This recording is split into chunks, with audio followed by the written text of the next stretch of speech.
Ceylon টি রপ্তানিতে শীর্ষে। মুখোশপুরে ছিল সবাই, আপনার তো মুখ ছিল আইসা গভীর যাত্রা রাত্রে তখন পরে 2টার মতন বাজে বাংলাদেশ ট্রান্সফার করে রেখে চলে গেছে। তাতে আমাদের ক্ষতি প্রায় 1 কোটি টাকার উপরে ক্ষতি হয়েছে। এই যে আপনার 3টা ডিসপেন্সার যে আছে, 3টা ডিসপেন্সারই বাতিল, এরা নতুন করে আনতে হবে। 3টার ইয়েতে প্রায় 1 কোটি টাকার উপরেই দাম।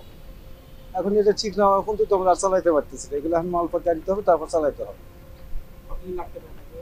এখন যদি বাংলাদেশে মাল যদি থাকে তাহলে অল্প কদিনের মধ্যে হবে, আর যদি মাল যদি না থাকে এলসিকে যদি আনি তাহলে সময় লাগবে।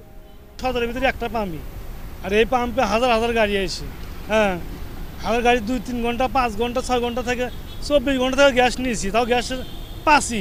হ্যাঁ, এখন এই যে কে বা কারা ভাঙলো, ভেঙে দিল, এই যে গাড়ি নিয়ে আসি, গাড়ি নিয়ে এসে বসে বসে পাম্প গ্যাস নাই, তাহলে আমি গাড়ি নিয়ে বাইতে যেতে পারতেছি না।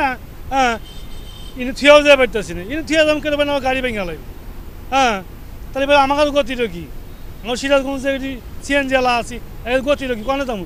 বগুড়া জাতি আসতে কত গ্যাস নাকি? যামু আসবো, গ্যাস তুলবো, ফিরে যাবো, কামাই করবো কখন? জেলায় কোনো চাঁদাবাজের আস্তানা হবে না, কোনো সন্ত্রাসীর আস্তানা হবে না। সিরাজগঞ্জের মানুষ স্বাধীনভাবে তাদের ব্যবসা পরিচালনা করবে এবং স্বাধীনভাবে চলাফেরা করবে। এখানে মাদক চলবে না, কোনো সন্ত্রাস চলবে না, কোনো চাঁদাবাজি চলবে না।